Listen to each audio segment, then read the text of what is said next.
Warahmatullahi wabarakatuh. Selamat datang di mata kuliah unit proses, dan pada kali ini kita memasuki pertemuan 17, yaitu mengenai kinetika pertumbuhan mikrobiologi. Pertama, untuk kinetika pertumbuhan mikrobiologi kita akan mempelajari dasar-dasar dari kinetika proses itu sendiri. Di seluruh proses pengairan sebelum berlangsung dalam volume yang dibatasi oleh area tertentu. Nah, area tertentu inilah yang disebut sebagai reaktor atau bioreaktor. Dalam bioreaktor terjadi perubahan komposisi dan konsentrasi material. Kemudian dalam reaktor juga terjadi transfer material secara hidrolis ke dalam dan keluar reaktor. Kemudian karena namanya bioreaktor, terdapat reaksi yang menimbulkan suatu proses secara biologis yang dapat menguntungkan dalam sistem pengolahan. Dan bagaimana menentukan sistem dan desain dari reaktor itu, yaitu dalam menentukan reaktor, laju dan perubahan yang terjadi dalam proses sangat menentukan. Kemudian pengaruh ukuran juga mempengaruhi dari proses yang terjadi, sehingga untuk mendesainnya kita juga perlu mengetahui ukuran dan volume dari reaktor tersebut. Mempelajari lebih lanjut mengenai kinetika pertumbuhan proses dari proses biologis, perlu dipelajari mengenai laju reaksi. Reaksi-reaksi kimia dalam reaktor diklasifikasikan dalam jumlah molekul. Pertama, jumlah molekul yang harus bereaksi untuk menghasilkan suatu reaksi. Kemudian kinetika orde reaksi tersebut. Kinetika reaksi ini sangat dipengaruhi pada organisme, kemudian substrat atau kondisi lingkungan yang berbeda. Oleh karena itu, perbedaan pada karakteristik juga akan mempengaruhi dari orde reaksi pada proses yang terjadi.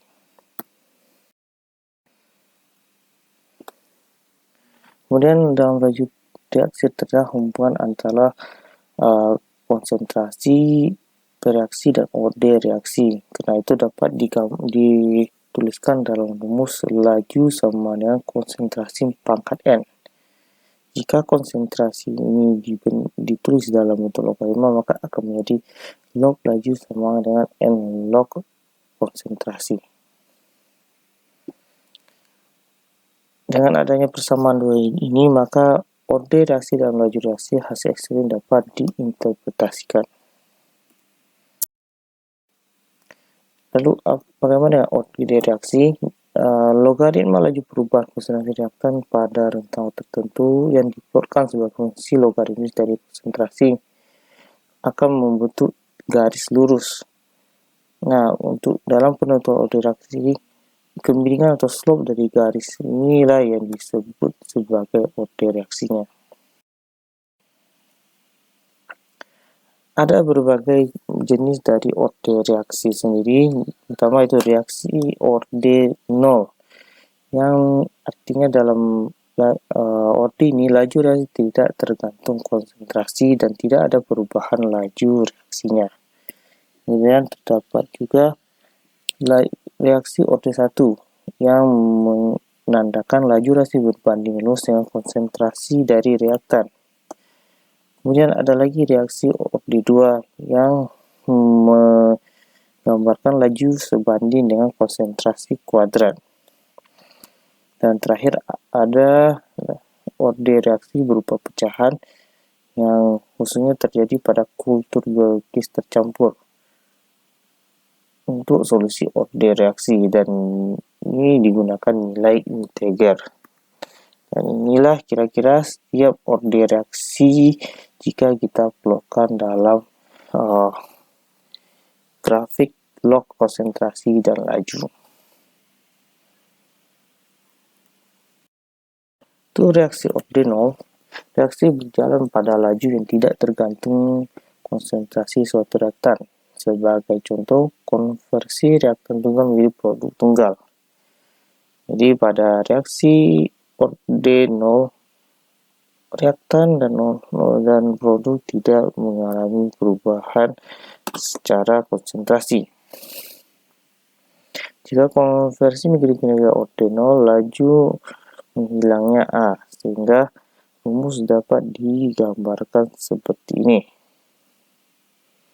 Karena A pada reaksi berikutnya sudah menjadi P, maka pangkatnya akan menjadi 0 sehingga K sama K hanya tinggal K sebagai laju reaksinya.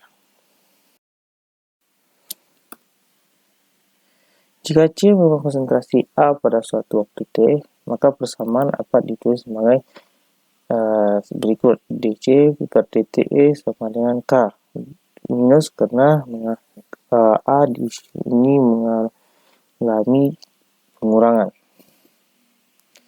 Dan jika kita integrasikan persamaan jadi C kurang C0 sama dengan min K kali T. Dan jika digambarkan dalam bentuk grafik, maka slope garisnya akan terbalik dari yang sebelumnya.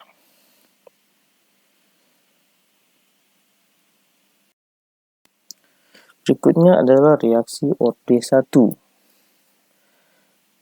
Laju reaksi tergantung dari konsentrasi reaktan dan konsentrasi reaktan yang berubah terhadap waktu.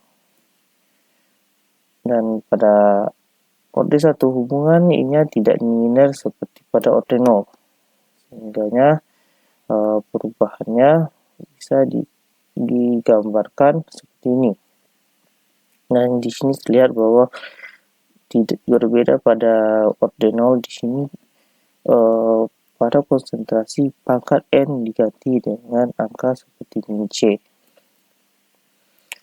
Dan jika dilonkan maka rumus akan menjadi ln C0 per C sama dengan KT. Sementara karena ln sendiri jika diganti dengan logaritma nilainya akan menjadi per 23 dari KT. Grafiknya dapat digambarkan seperti ini. Ini adalah grafik berupa ln, kemudian pada grafik yang berupa logaritma, slope akan memiliki nilai yang tertentu, yakni min 0,434K. Berikutnya kita akan memasuki ke reaksi OD2. Pada reaksi OD2 laju sebanding dengan satu reaktan tunggal pangkat 2. Itu rumusnya seperti ini, terdapat 2A dari reaktan menjadi satu produk. Sehingga pangkatnya di sini diganti dengan pangkat 2. Jika diintegrasikan maka akan menjadi 1 per C kurang 1 per C0 sama dengan KT. Dan pada kasus ini 1 per C berada pada titik tidak pada 0. Kemudian kita masuki pada reaksi enzim. Laju reaksi tergantung pada katalis enzim. Dan ini adalah gambaran dari katalis enzim. Di sini terlihat bahwa terdapat dua jenis enzim, yaitu lock and key atau model kunci. Di sini terlihat bahwa ketika enzim menyerap substrat, maka dia akan membuka substrat itu menjadi dua produk. Sementara ada induced model yang pada model ini substrat yang masuk akan mengalami pendorongan bondnya atau rantainya, sehingga sama seperti pada model 1 akan mengalami 2. Di sini yang terjadi adalah bagaimana substrat diubah dari produk awal menjadi produk akhirnya. Dalam reaksi enzim itu dikenal kinetika enzim Michaelis dan Menten, yakni reaksi tunggal yang memiliki substrat tunggal itu akan membentuk persamaan yang sama pada multi substrat dan reaksi kultur campur dalam proses pengolahan air ruangan.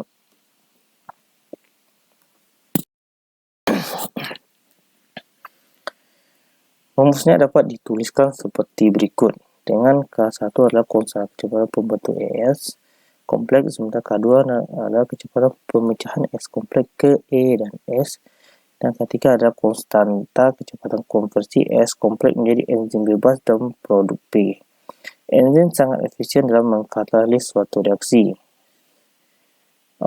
Steady state atau keseimbangan reaksi atau bisa juga dikatakan kondisi tuna tercapai apabila kecepatan pembentuk S kompleks sama dengan kecepatan pemecahnya. Bagaimana terhadap kinetika reaksi enzimatis itu? Kondisi steady state atau tuna untuk kompleks S yaitu laju perbentukan sama dengan laju dekomposisi, sehingga persamaannya dapat ditulis seperti ini. Nah, ketika K diganti dengan rumus laju reaksi, maka K2 tambah K3 per K1 membentuk suatu konstanta baru. Nah, konstanta inilah yang disebut dengan konstanta Michaelis-Menten. Kemudian konstanta ini juga bisa diubah lagi sehingga membentuk persamaan yang disebut dengan persamaan Michaelis dan Menten. Jika substrat kecil daripada konstan Michaelis, konsentrasi S dapat diabaikan. Dan rumusnya dapat ditulis sebagai berikut. Rmax dan Km keduanya konstanta, maka nilai konstanta merupakan konstanta laju reaksi yang mempunyai satuan waktu resiprok.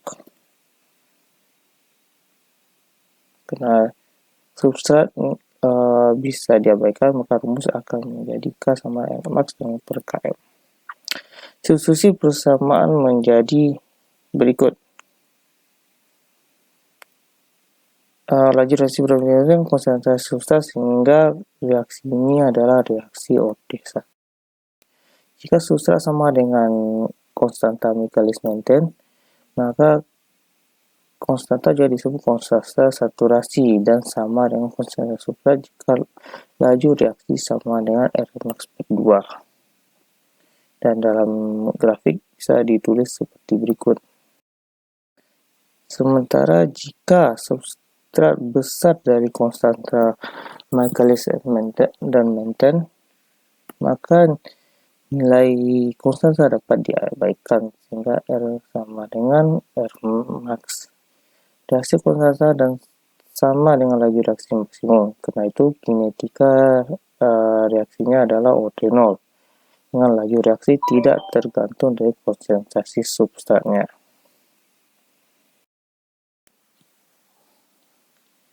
Berikutnya adalah contoh dari perhitungan dari soal persamaan Michaelis dan Menten.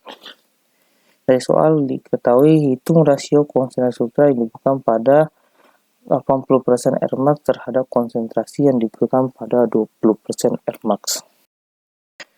Solusi dari soal ini adalah pertama, tentukan S80 atau konsentrasi substrat 80 dan konsentrasi substrat 20 dalam parameter konstanta Michaelis and Menten. Sehingga rumusnya dapat ditulis sebagai berikut. Karena 80% adalah 80 per 100, maka dapat juga R ditulis sebagai 0,8 per 1. Sehingganya rumus bisa diuraikan.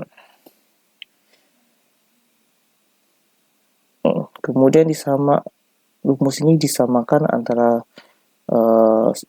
sisi kanan dan sisi kiri, sehingga ditulis sebagai berikut. Dan jika nilai konsentrasi S yang dicari, maka hasil akhirnya adalah konsentrasi 80% S 80% sama dengan 4 km.